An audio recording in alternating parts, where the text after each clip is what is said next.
sebagai kesempatan. Ya, penderitaan itu bukan beban, tetapi sebagai kesempatan. Kita pelajari dari 1 Petrus 4 ayat yang ke-13. 1 Petrus 4 ayatnya yang ke-13. Silakan Pak. Demikian firman Tuhan. Sebaliknya bersukacitalah sesuai dengan bagian yang kamu dapat dalam penderitaan Kristus, supaya kami juga boleh bergembira dan bersukacita pada waktu Ia menyatakan kemuliaannya. Slide selanjutnya. Penderitaan bukan sebagai beban, tetapi sebagai kesempatan untuk menjadi lebih mirip dengan Kristus. Dan kita juga semakin berharap kepada Tuhan dan bergantung kepadanya. Bapak Ibu, sepanjang hari ini saya berbicara tentang penderitaan. Kalau kita melihat dari pandangan manusia, penderitaan, apalagi Bapak Ibu dan saya, kita anak-anak Tuhan. Saya senang kalau Bapak Ibu nyanyi mengatakan begini, mengikut Yesus keputusanku, ku tak ingkar. Wah, saya kalau lihat kalau jemaat nyanyi itu, apalagi anak muda, ya kalau lagi youth camp, retret, semangatnya luar biasa. Tapi ketika lagi masuk dalam penderitaan, wah hening semuanya Bapak Ibu. Ya kan, mengatakan mengikut Yesus keputusanku, agak berkurang suaranya. Nah, kalau mengikut Yesus adalah keputusanku, Bapak Ibu jangan memilih-milih apa yang kita mau dan apa yang kita tidak. Mengikut Yesus harus siap menerima apa yang Tuhan berikan kepada kita. Kalau Tuhan berikan mujizat, bersyukur. Kalau Tuhan berikan ada terobosan, bersyukur. Kalau Tuhan berikan ada berkat-berkat, ya ada pertolongan Tuhan, mengucap syukurlah. Tetapi ketika Tuhan mengatakan apa? Oke, berkat mujizat sudah aku berikan. Ya, sekarang adalah proses, ada ujian, ada penderitaan di sana. Saya ingin katakan harus tetap mengucap syukur kepada Tuhan. Kenapa? Karena 1 Petrus tadi mengatakan apa? Ayo bersukacitalah. Ya, karena engkau mendapatkan penderitaan dari bagian Kristus. Ya, Petrus menulis ini kepada Bapak Ibu dan saya. Kenapa? Karena Petrus adalah rasul yang setia sama Tuhan Yesus. Dia bukan hanya diangkat menjadi rasul, dia bukan hanya bisa melihat mujizat, ya mengikuti Yesus, tetapi Petrus juga mengalami penderitaan ketika dia mengikuti Yesus. Nah, makanya sebagai orang Kristen, penderitaan ini sebagai apa? Kalau sebagai beban bagi Bapak Ibu dan saya itu salah. Ya, karena apa? Karena pandangan Tuhan, penderitaan itu adalah kesempatan bagi kita untuk bertumbuh. Kesempatan bagi kita untuk mempunyai karakter seperti Kristus. Dan untuk mempunyai karakter seperti Kristus, Bapak Ibu, tidak bisa dalam hidup dalam zona nyaman. Tidak bisa. Ya, Tuhan tidak mengizinkan Bapak Ibu dan saya lama-lama dalam zona nyaman. Kenapa? Karena kalau kita kelamaan dalam zona nyaman, Bapak Ibu dan saya akhirnya jadi apa? Jadi menjadi orang Kristen yang malas. Menjadi orang Kristen yang tidak mau bertarung. Dan menjadi orang Kristen yang tidak kuat dalam menghadapi tantangan. Coba lihat Bapak Ibu, kalau ada dua anak nih. Yang satu orang tuanya didik dengan adanya proses dengan anaknya, dan satu orang tua didik dengan apa yang dia mau untuk anaknya. Ya, anak yang pertama yang A. Pak minta mainan, dikasih. Pak minta laptop, dikasih. Pak minta handphone iPhone 15 yang 20 juta, 25 juta, dikasih tanpa ada proses, tanpa ada pembelajaran di sana. Itu anak kalau tiba-tiba mamanya bilang, "Nak, tolong buang sampah ke depan," pasti dia nggak mau. Apaan sih mak? Kan ada mbak. Kenapa aku yang disuruh? Kan ada mbak. Kenapa aku suruh buang sampah? Kan aku lagi main handphone. Tuh lihat tuh. Tapi kalau ada anak yang dididik sama orang tuanya, ada proses. Ya, ada proses. Bangun pagi disuruh beresin kamar, dia beresin kamar. Ya, disuruh buang sampah, dia buang sampah. Ya kan, anak ini ketika nanti dia bertumbuh dewasa, ketika dia diproses dalam kehidupan, anak ini nggak cengeng. Kenapa? Karena dari sejak kecil, dari sejak muda, orang tuanya sudah mendidik dia untuk menjadi anak yang kuat, mandiri, dan kuat menghadapi tantangan. Sama orang Kristen juga, jangan anti dengan kata penderitaan. Kenapa? Karena Tuhan pakai penderitaan untuk kesempatan bagi Bapak Ibu dan saya bertumbuh di dalam iman, bertumbuh di dalam karakter, dan zona nyaman tidak akan bisa kita menemukan penderitaan.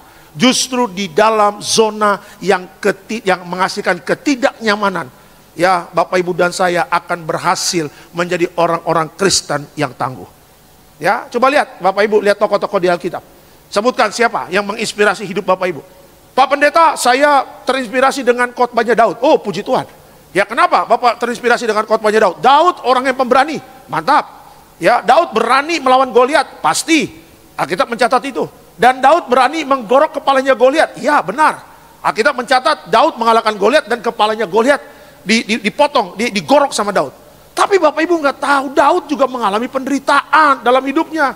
Jangan hanya membaca ketika Daud menang dalam peperangan, tetapi baca juga ketika Daud mengatakan apa? Tuhan, hatiku gelisah. Tuhan, hatiku tertekan. Tuhan, aku sudah menghadapi masalah yang datang silih berganti. Baca itu. Ya, dan Tuhan izinkan Daud menghadapi masalah. Tujuannya apa? Supaya Daud, akarnya kan ujungnya Daud mendapat kemuliaan jadi raja bagi bangsa Israel. Karena Tuhan punya rencana, ya, supaya Daud nanti menjadi raja Israel yang tangguh dalam menghadapi tantangan di zamannya dia. Ya, Pak, saya terinspirasi dengan Daniel, puji Tuhan. Ya, Bapak Ibu, Daniel sehari berdoa 3 kali. Kurang rohani apa Daniel? Tapi lihat Tuhan cemplungin juga Daniel ke gua singa. Kurang rohani apa Daniel? Jaga kudusnya, gak main-main. Jaga hidup dalam kekudusan, gak main-main. No compromise, jaga integritas. Itulah Daniel. Tapi Tuhan cemplungin juga tuh ke gua singa. Pak, saya terinspirasi melihat Daniel dilempar ke gua singa. Singanya bukan makan Daniel, malah singanya yang takut terhadap Daniel. Saya terinspirasi, Pak. Terus saya mau coba ke Taman Safari, Pak.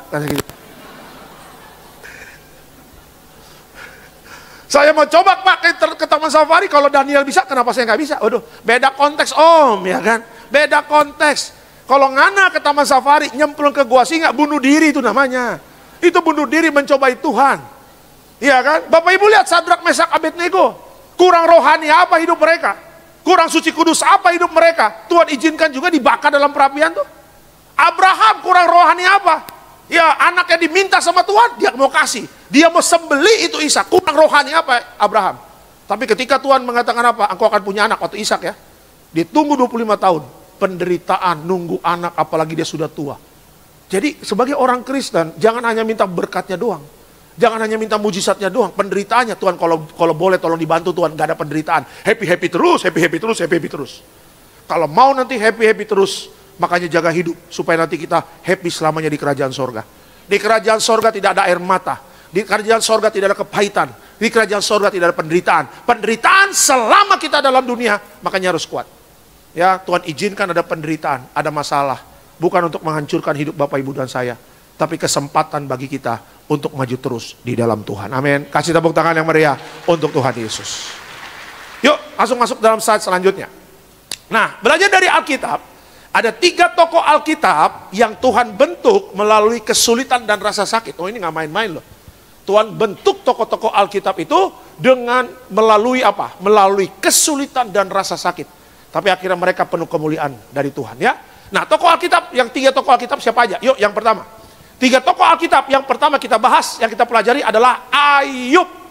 Oke, kita pelajari Ayub 1, 13 sampai 19. Silakan, Pak. Demikian firman Tuhan. Pada suatu hari ketika anak-anaknya yang lelaki dan yang perempuan makan dan minum anggur di rumah saudara mereka yang sulung, datanglah seorang pesuruh kepada Ayub dan berkata, sedang lembu sapi membajak dan keledai betina makan rumput di sebelahnya, datanglah orang-orang Sheba menyerang dan merampasnya serta memukul penjaganya dengan mata pedang. Hanya aku sendiri yang luput sehingga dapat memberitahukan hal itu kepada Tuhan. Sementara orang itu berbicara, datanglah orang lain dan berkata, api telah menyambar dari langit dan membakar serta memakan habis kambing, domba dan penjaga-penjaga. Hanya aku sendiri yang luput sehingga dapat memberitahukan hal itu kepada Tuhan.